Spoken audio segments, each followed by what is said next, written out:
Vamos lá, meus irmãos, continuando aqui, nosso quinto dia de aula de Ética Cristã 1 e 2. Esse é o segundo bloco, nossas aulas estão sendo gravadas, estamos trabalhando hoje sobre o antinomismo.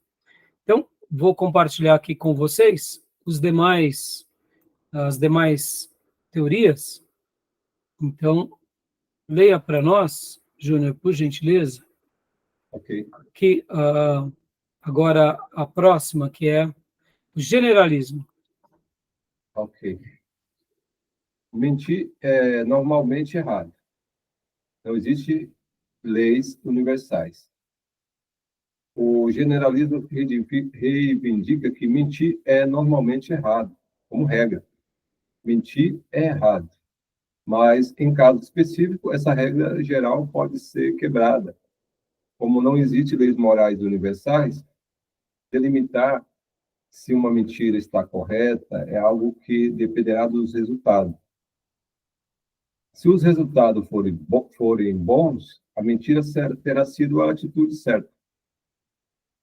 A maioria dos generalistas acredita que mentir para salvar uma vida é uma atitude correta, visto que, nesse caso específico, o fim justifica os meios. No entanto, a mentira, de modo geral, é considerada errada. Aonde está aqui o grande sofisma? Né? Já que eles dizem que mentira é normalmente errado, qual que é o grande ponto aqui de calcanhar de Aquiles? Que não existem, né? Está em destaque, né? Leis universais, né? Uhum. Ou seja, não existe ou como ele coloca aqui no meio, como não existem leis morais universais. Ora, já que não existem leis morais universais, então é onde entra o generalismo, né? Então você vê como que tem um sofisma aqui, mas é uma coisa que está diante de nós e é uma corrente, né? Exato. E outra coisa também é que é o seguinte, as pessoas tendem tomar a seguinte, andar de acordo com a seguinte perspectiva. Se não é crime, eu não estou nem aí. Para a moral, para a ética. Já o cristão não pode pensar assim. Exatamente. Mas, Júnior, sejamos honestos. Quantos são os cristãos que estão caminhando nesse trilho porque também não são punidos? E eles dizem, não, tudo bem, eu sei que está errado, mas... né? Quantos que estão se enveredando por esse caminho, né? E agora, vamos melhorar essa situação, Júnior? Vamos. Tá bom, é crime, mas não há punição e ninguém é punido. Estamos vivendo hoje, ou não, um estado de exceção? Aí é pior, aí já... Pior, não é? Aí piorou, aí é o caos, né? Porque é o caos, mas você concorda que esse caos estabelecido, ele já foi delineado anteriormente? Já foi dado ali as bases, as pilastras? Hoje em dia a gente não está vivendo quase que um pseudo-estado de exceção? Sim, claro, já estamos. Praticamente. Por exemplo, ontem tivemos o debate lá no Flow, e um assessor do Pablo Marçal deu um soco no marqueteiro do Ricardo Nunes. E a maneira em que quase todos os repórteres diziam, ele tem que ser preso, ele tem que ser punido, e deram voz de prisão. E pouquíssimas pessoas falaram o contrário com o ocorrido nos dias anteriores com a cadeirada do Datena, porque o Datena também merecia voz de prisão, qualquer pessoa poderia dar, mas ele saiu escoltado. Ou seja, eu não estou justificando as aberrações do Pablo Marçal, o que eu estou dizendo é que são pesos e medidas. Verdade. Se há leis, é para uns, não para outros. Exato. Ou seja, é um estado de exceção, onde alguns fazem o que bem entendem, negam certas decisões legais, voltam atrás. É uma bagunça. Eu não entendo direito sobre isso, Júnior, mas você pode falar. O que seria um estado de exceção? É o caos, mas a gente já não está vivendo um pouco disso, ou não? Você como jurista. Praticamente estamos, não é? Porque, primeiramente, a violação, assim, lá de cima, né? A Constituição Federal. Ela já foi rasgada, ela não se observa mais a Constituição. Então, das leis ordinárias para baixo, das condutas abaixo da lei maior, de figurões que estão lá em cima, que devia guardar a Constituição, que são guardiões, que já violou, a lei sou eu, o império do absolutismo, eu sou a lei, eu penso, eu faço. Então, para baixo, estão seguindo da mesma forma. Ou seja, a gente está no generalismo ou não? Percebam, irmãos? Agora, vamos lá. Com toda honestidade. Mesmo, percebam que, assim, indiferente de quem seja, ou se é religioso ou não tenho dúvida que muitas pessoas que são anti o candidato Pablo Marçal queriam, sim, a prisão do assessor dele, mesmo cristãos. Sim. Mas não querem a prisão do Datena, ou seja, pesos e medidas. É um generalismo. E quando a gente vai ver essas discussões dentro da igreja evangélica, vocês veem que essa aula de ética cristã, esse período de eleições, ela está sendo muito oportuna, está sendo uma matéria-prima para nós, de exemplos vivos, né? De como a gente pode estar caminhando aí e aprendendo um pouco a enxergar na sociedade, mas ao mesmo tempo dentro da igreja. Né? Tá bom? E agora o último, Júnior. Né? Quer falar mais alguma coisa, Júnior? Não. Não, você falou mesmo, é isso aí. O tratamento ele é de acordo com o contexto de hoje. E agora o situacionismo. Leia para nós, por favor, Júnior. Okay. Mentir é certo algumas vezes. Existe somente uma lei universal.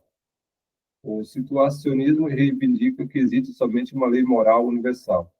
E quer falar a verdade, e que falar a verdade não é essa lei.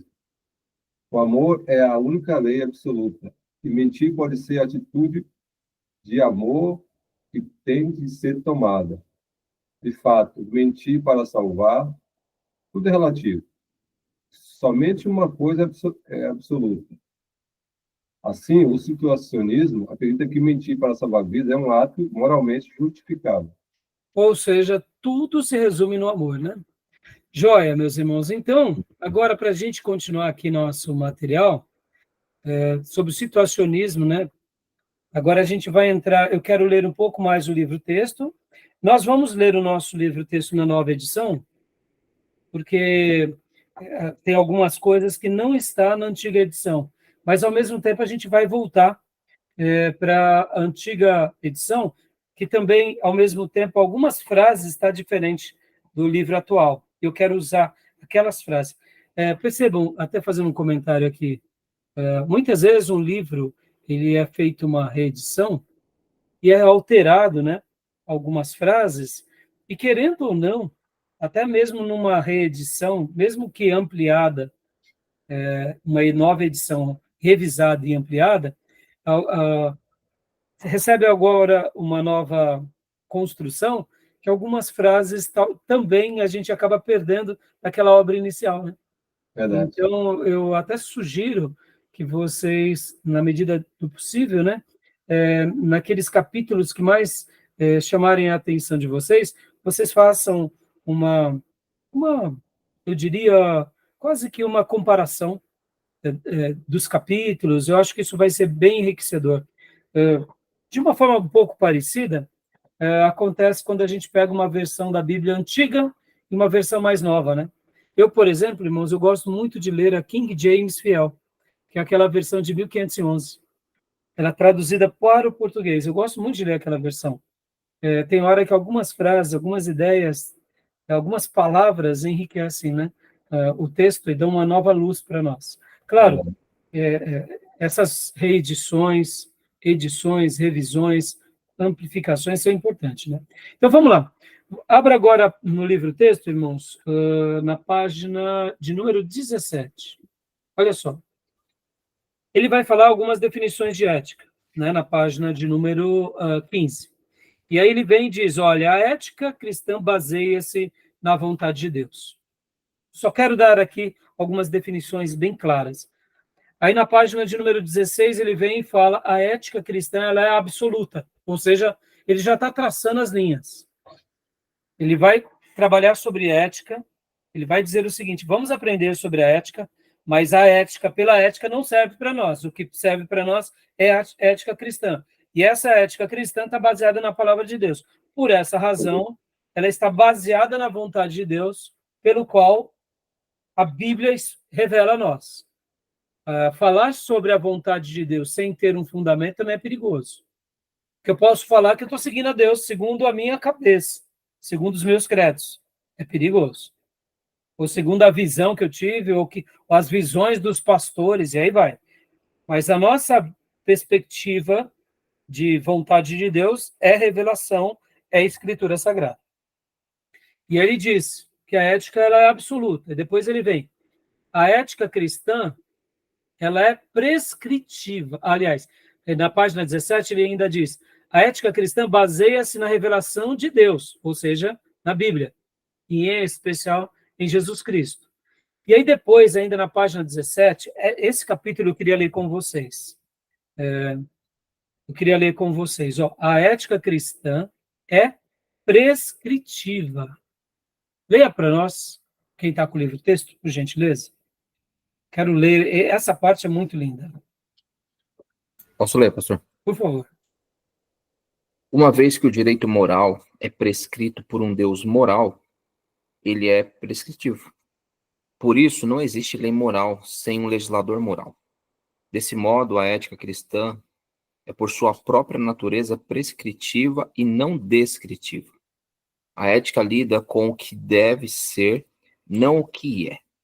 Com o que é, perdão. Os cristãos não encontram seus deveres éticos em um padrão de cristãos, mas em um padrão para cristãos, a Bíblia. Da perspectiva cristã, uma ética puramente descritiva não pode ser de forma alguma considerada como ética.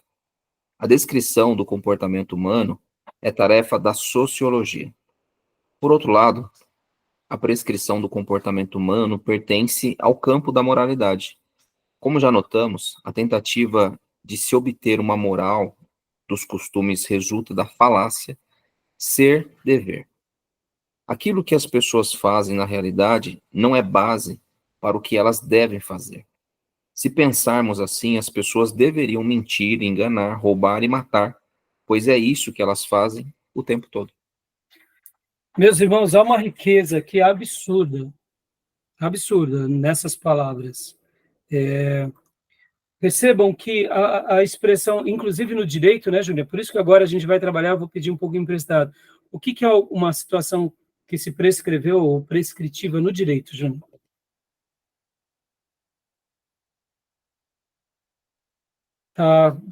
Teu microfone está bloqueado, Júnior.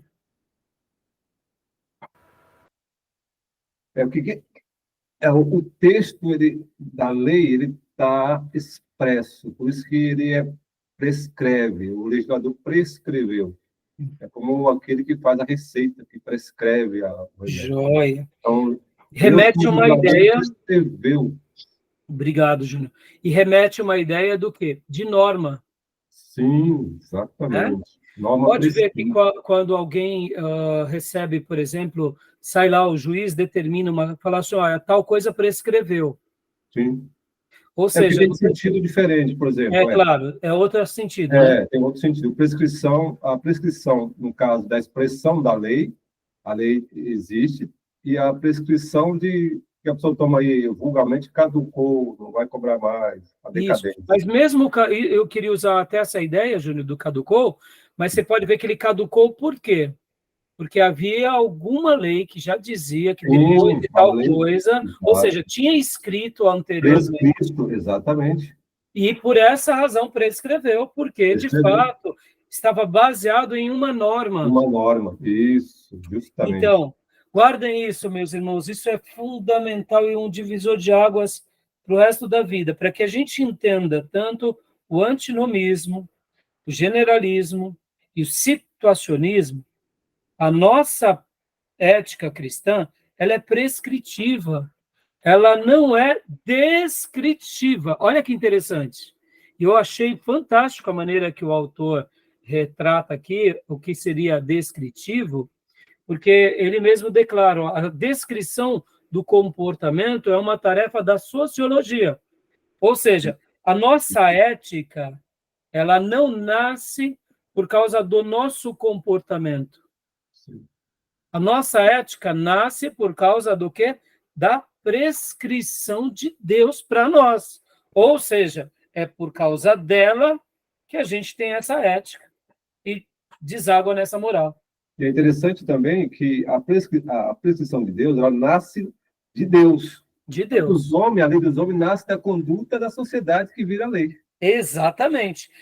E é esse ponto muito legal, Júnior, que mostra aqui um divisor de águas entre a ética cristã e a ética na vida.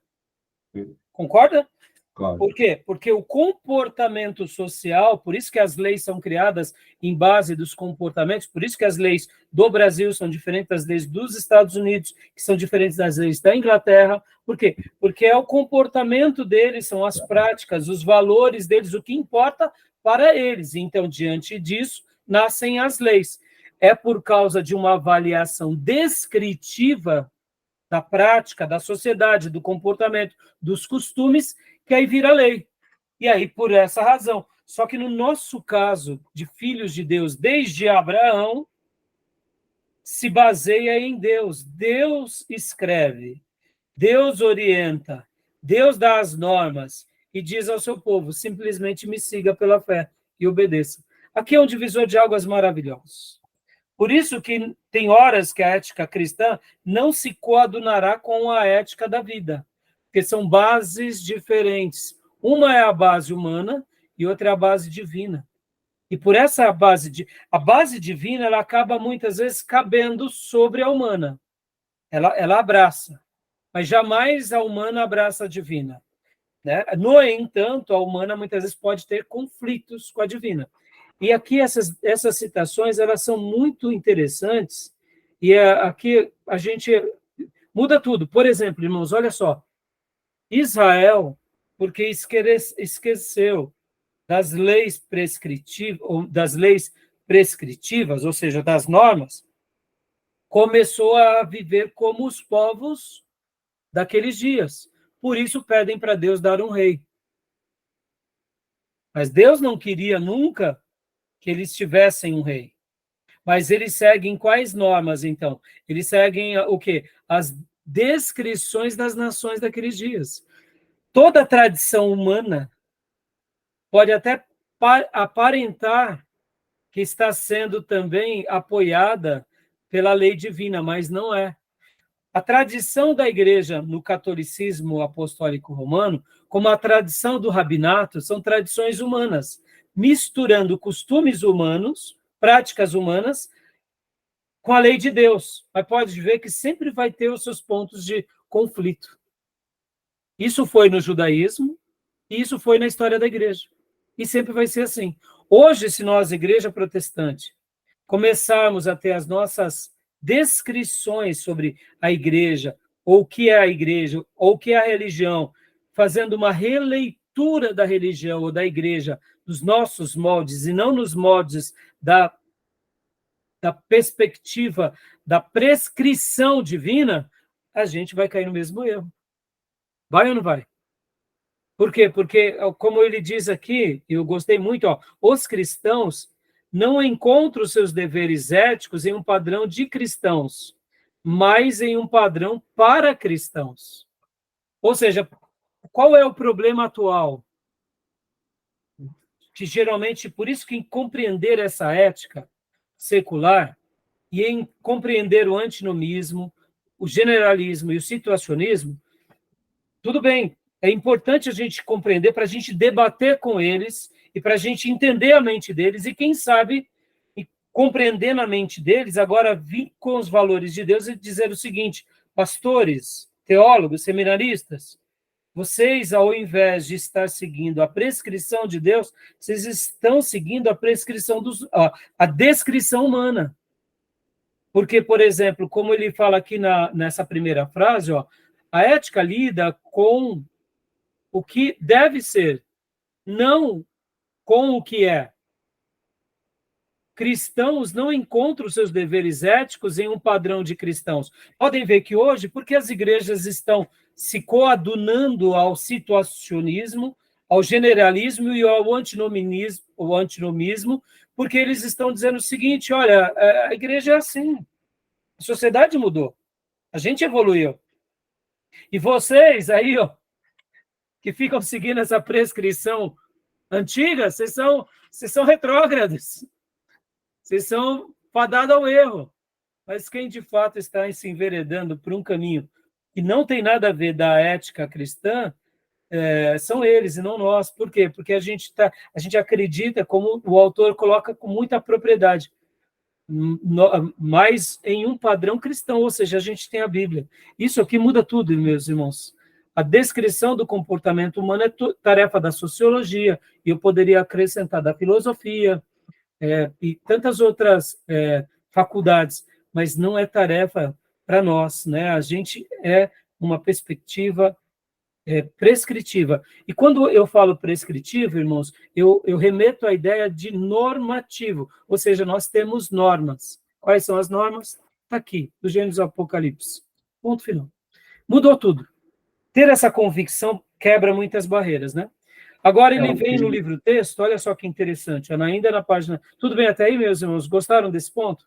Gostei. E só para acrescentar que eu cito Romanos 12.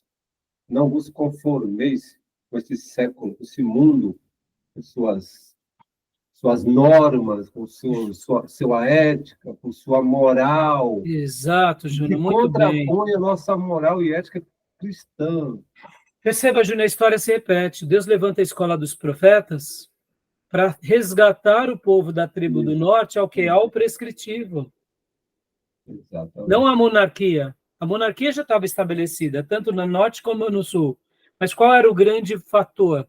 Vamos voltar à casa de Deus, ao Deus eterno.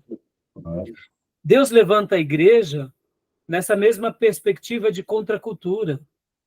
Ou seja, os valores de Deus sempre foram contra a cultura. Agora, perceba como a igreja na Europa e na América, ela se baseou a uma cultura de ética e moral elevada que, diante disso, se você vive com uma vida ética e moral elevada, você já é um cristão. A gente vai chegar lá. No livro, a gente vai chegar porque tem abordagens muito interessantes, porque tanto no generalismo quanto no situacionismo, a gente vai ver o seguinte... e principalmente no artigo que eu vou trazer já para vocês, do Wayne Grudem, que é a proposta... Meus irmãos, olha, vou até antecipar aqui. A graça barata, a gente chama de graça barata, ou a livre graça, ou a controvérsia do senhorio. O que é a graça barata, senão o antinomismo? A graça barata, a fundamentação dela é o quê? Não seguir a lei de Deus, ou seja, não seguir a prescrição.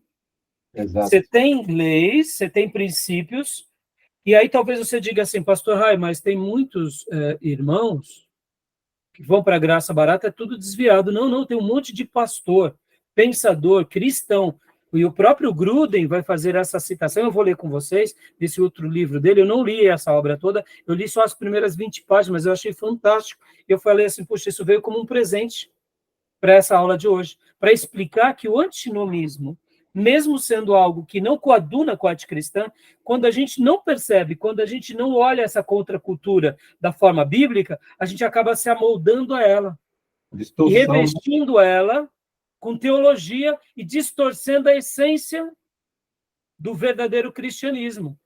Porque hoje, segundo o próprio Grudem, falando aos seus próprios amigos, muitos que estão indo dentro das suas igrejas e vivendo agora igrejas, estão se tornando cristãos e se sentem filhos de Deus, mas não passaram por uma experiência de conversão. Ou seja, olha aí, o mesmo perigo que a gente vem vivendo nos nossos dias, de uma igreja inclusiva, de uma igreja fofinha, de uma igreja que aceita todo mundo, porque o importante é você amar.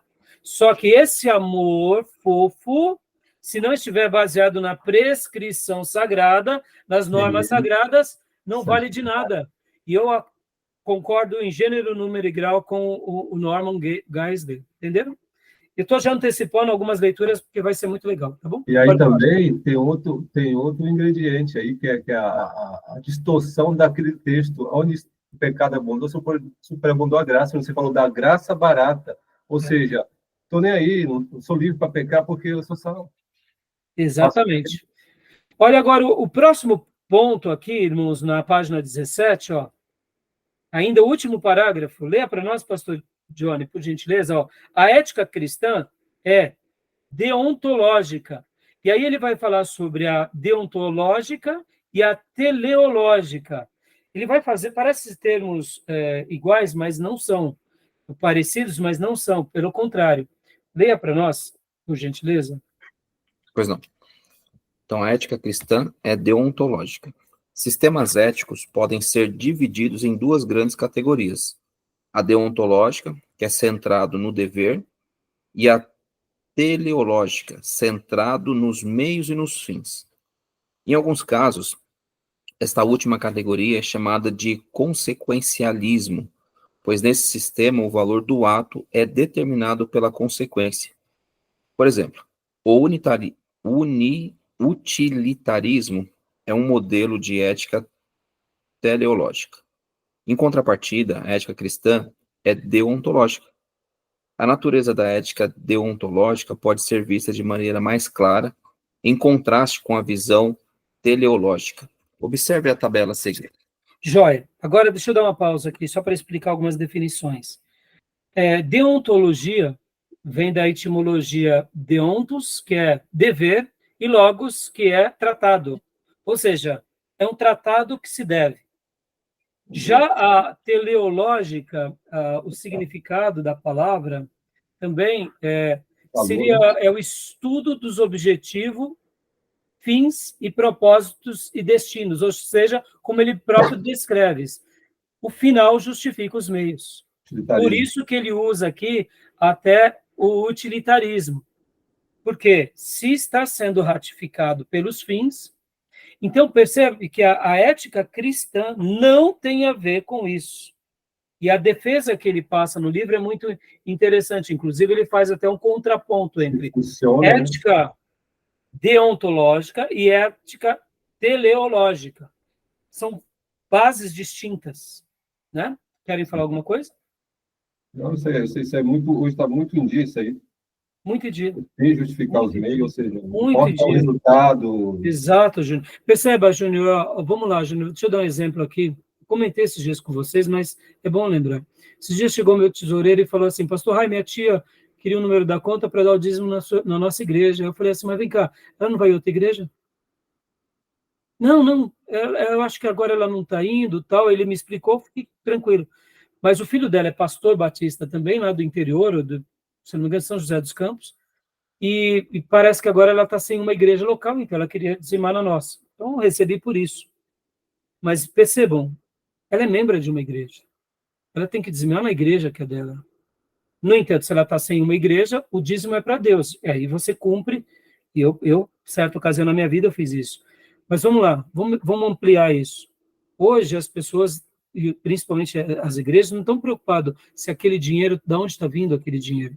Pelo contrário, sabe que as pessoas estão vivendo no erro e não ajudam a saírem do erro. Porque, irmãos, o gasofilácio, a salva, a conta bancária está aberta para todos. Um pastor, ele não vai ficar perguntando para o irmão de onde veio o dinheiro dele. Mas existem situações que ficam um pouco escancaradas. E pode ser que tenham pessoas que estão indo para o erro e o pastor está sabendo, mas ele está agindo com conveniência. E aí é onde entra um perigo muito grande, porque os fins estão justificando os meios. Sim. Eu não estou dizendo que uma pessoa que foi do crime ou que adquiriu recursos, que ele não pode ajudar uma igreja, uma ONG, não é isso. Estou falando do nosso posicionamento como líder. Ora, se eu sei que um irmão se converteu na nossa igreja e ele cuida de um boteco que vende pinga, eu tenho que ajudá-lo a ele sair de um boteco que vende pinga para um armazém, para vender comida. Para quê? Para ajudar ele a ajudar aqueles que estão entre eles. Ora, isso é um padrão cristão. A gente tem que fazer com que aquela pessoa melhore, e não Agora, é claro, a gente também não vai ser aqui infantil de causar uma ruptura. E a fome? Se de repente passar fome? A questão não é essa, percebe? Mas Sim. eu estou colocando projeções maiores porque hoje virou uma pouca vergonha. É Muitas vezes existem certos conchavos, o pastor está no conchavo, porque é um conchavo político, está vindo dinheiro de coisas escusas, ele sabe, faz vista grossa, por quê? Porque é utilitarista, ou seja, a ética dele e não está sendo deontológica, não está sendo baseada aonde? No dever. Está sendo baseada aonde? No utilitarismo, né? Só um gancho aí, só falar uma coisa interessante. Tem um amigo meu, e eu não consigo entender. Ele tem um bar. E ele é da igreja, ele vende pinga. Eu te pergunto, isso é uma questão ética. Então, você vê, Júnior, muitas vezes, por isso que eu digo para você, como que se resolve uma questão, sendo aqui agora é teologia pastoral prática? É simples, o pastor ele tem que ser mais presente, chamar o irmão, orar com o irmão, criar meios.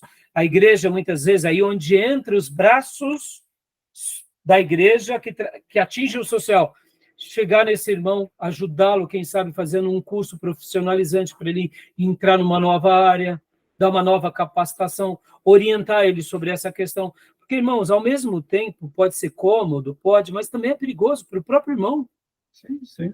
Quantas vezes a gente já ouviu que o irmão recebeu uma facada dentro de uma igreja? Porque os dois irmãos brigaram lá e um arrancou a faca e num bar. É risco de vida para ele, para a família. Não é uma coisa para nós servos de Deus. Mesmo aqui, sabendo, e aqui não estou entrando nem na questão e do debate se beber é errado ou não, estou falando aqui do bar. E o bar, de uma forma mais simples, a gente sabe que é um lugar que, infelizmente, as pessoas vão para gastar o seu tempo, os seus recursos e acabam se viciando. Ou seja, é uma outra proposta. Então, é onde entra um lado mais pastoral, mais ativo. Por isso é o que eu gosto da teologia reformada. Eles são mais ativos. Como os reformados agem num caso desse? Na maioria das vezes, eles sentam com essa pessoa, tentam orientam várias vezes, e agora, se a pessoa não quer, Júnior, aí não tem o que fazer. Às vezes o pastor já foi ao irmão, ele tá satisfeito ali. Ele não tem o que fazer. Mas é uma pena, né? A mente cauterizada já, né? É uma mente, exato. E o pastor fez o papel dele. Concorda? Pode ser que o pastor já tenha feito. O pastor vai ficar expondo o irmão? Porque é o trabalho dele. Eu não acho que seria o melhor. Nesse caso, existem outros tantos trabalhos que o irmão possa, né? Então, irmãos, aqui no gráfico, pastor Johnny, leia para nós agora o que deriva-se do ética deontológica. Na página de número 18, por gentileza. Complicado, hein? Complicado. Uma empresa de tabaco. Tem cliente trabalhando. Então, mas seria quase a mesma coisa, né, Júnior?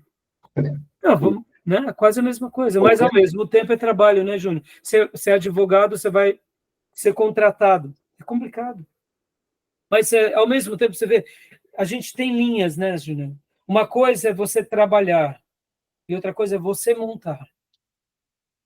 Mas são linhas éticas, são linhas que você tem que saber entrar e sair, né? Agora, irmão, você vê como é importante a gente estar fazendo essas discussões, que isso vai nos dando maturidade para lidar com os problemas, com as coisas mais complexas, né? Então, aqui tem, na nossa tabela, irmãos, talvez vocês não estejam vendo, porque nem todos estão com o livro, né?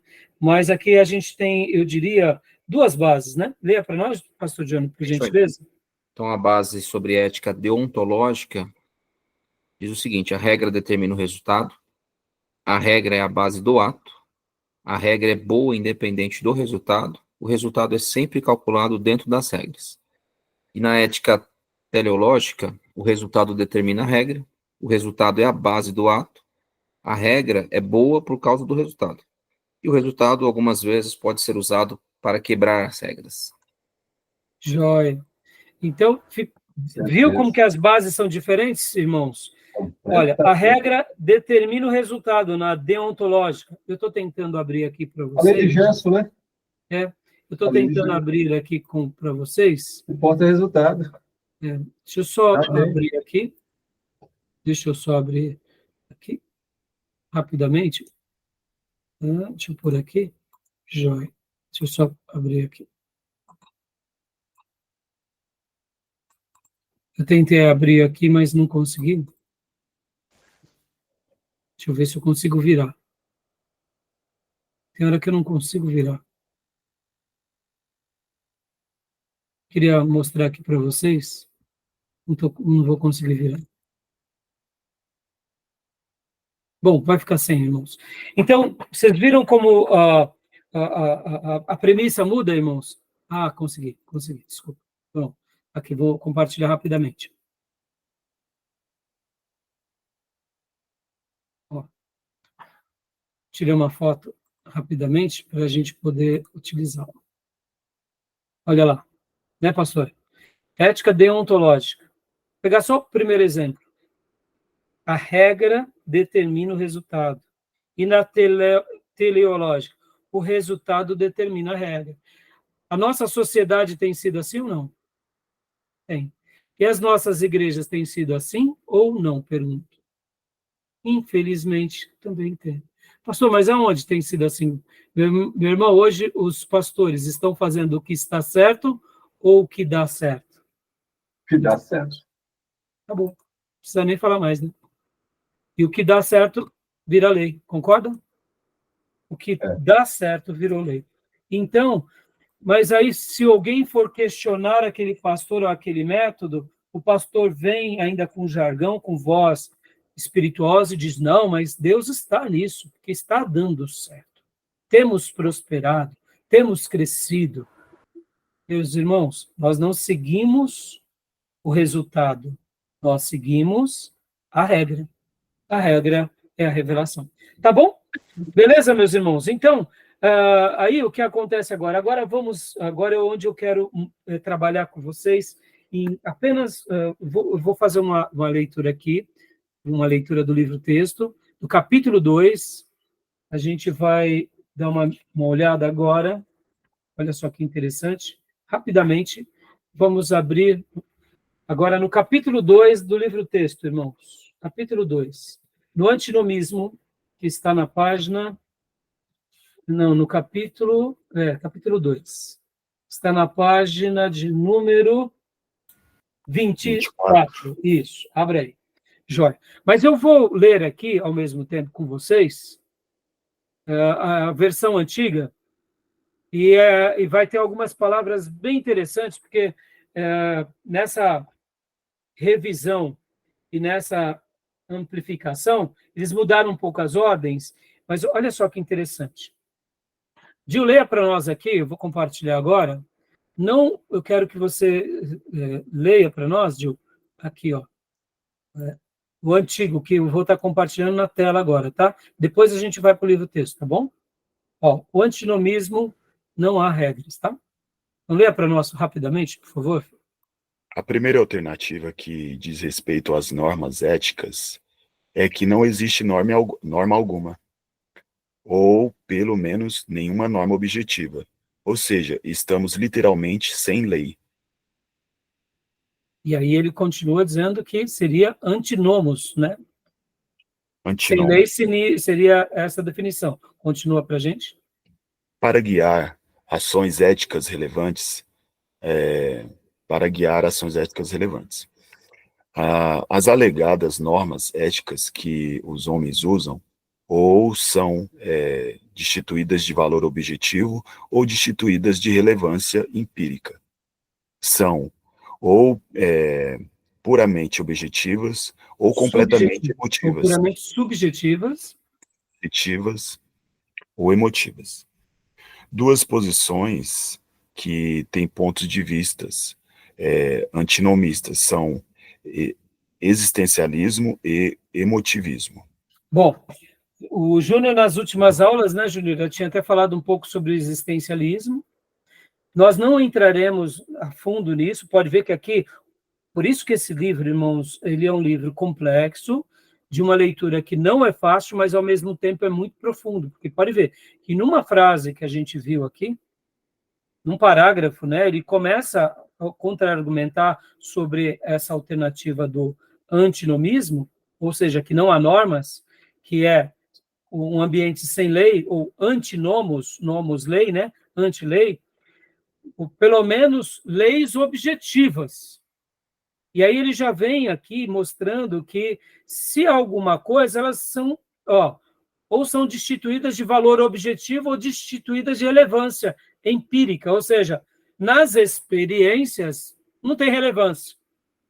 Ou são puramente subjetivas ou completamente emotivas. Olha a maneira que o antinomismo ela vai trabalhar.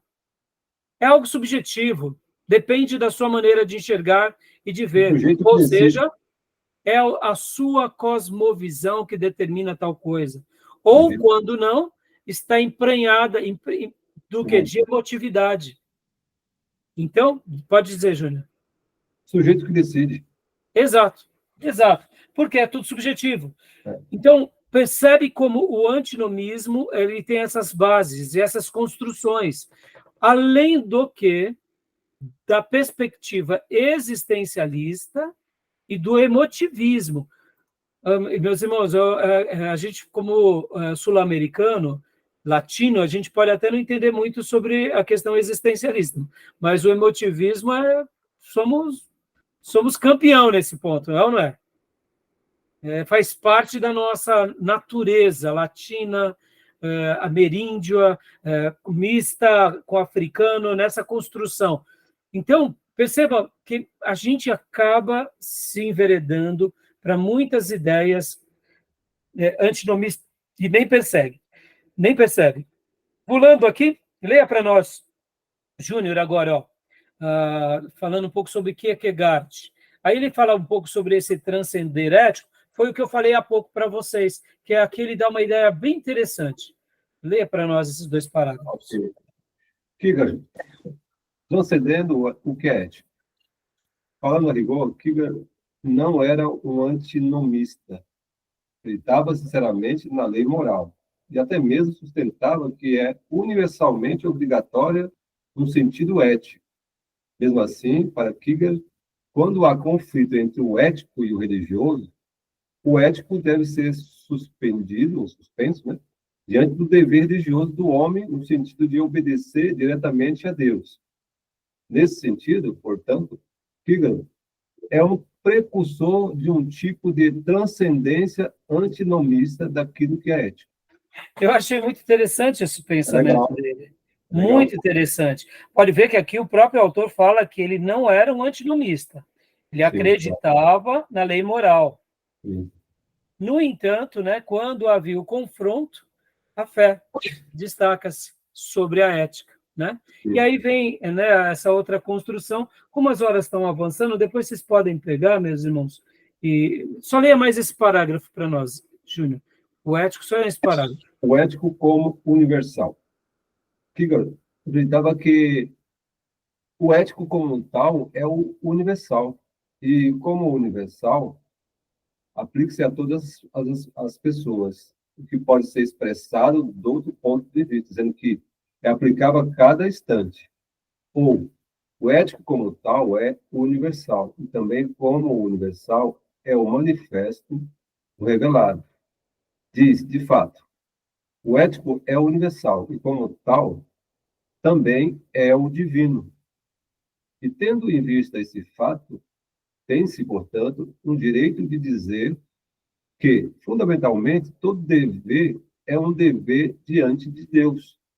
Isto não deve deixar dúvida alguma de que Kierkegaard acreditava, sinceramente, nas obrigações morais universais, até o ponto de chamar o dever moral de obrigação divina. Eu achei fantástica essa expressão. Chamar o dever moral de obrigação divina. Esse pensamento de Kierkegaard eu achei muito bom. Depois vocês podem estar vendo no livro das Antigos, né, alguns outros assuntos sobre ele. Agora, vamos dar uma pausa, irmãos, e agora vamos voltar para o livro-texto. O livro-texto na página de número 24. Gil, leia para nós. Olha só que interessante que ele vai dizer aqui. Pode ler o primeiro parágrafo, porque o livro-texto começa, assim como a gente leu o primeiro parágrafo do capítulo 2 na versão antiga, nessa versão nova, ou melhor, nessa revisão, está um pouco diferente. Então, leia para nós, por gentileza.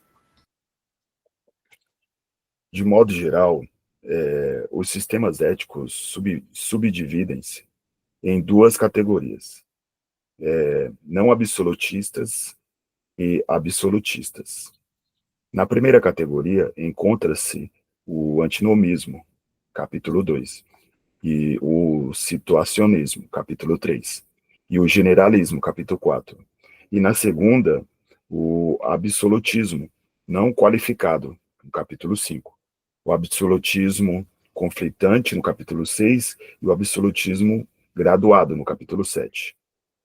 Partindo da premissa de que a ética cristã está firmemente arraigada ao caráter imutável de Deus. Levítico capítulo 11, versículo 45, Malaquias 3, 6. As três primeiras opções não correspondem ao padrão cristão. Apesar disso, entendemos que tais concepções precisam ser analisadas por desafiarem a ética cristã. Olha aí, é isso que eu queria destacar aqui para vocês e com vocês.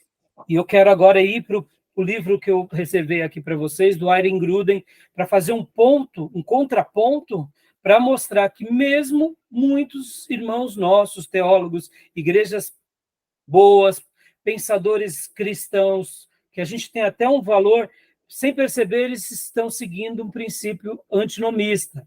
E olha, a tese que o próprio o Geisler vai querer defender é que essas três primeiras não representam, como ele diz, partindo da premissa de que a ética cristã está firmemente arraigada ao caráter imutável de Deus, as três primeiras opções não correspondem ao padrão cristão.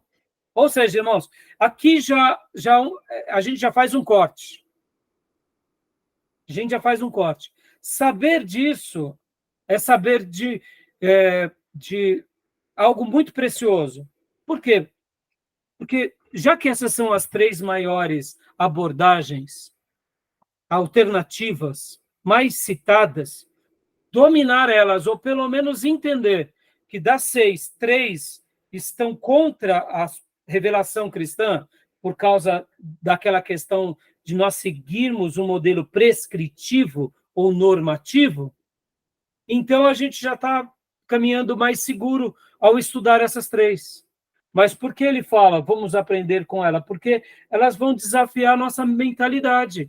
E como eu disse, e não conhecê-las bem, a gente pode até acabar sem perceber coexistindo com algumas delas debaixo do nosso nariz, ou porque ora a gente está sendo cômodo, ou porque ora a gente está sendo covarde, ou porque ora a gente está na forma do mundo mesmo e nem está percebendo que o mundo, né, já nos engoliu nesse quesito. E aqui me faz lembrar aquela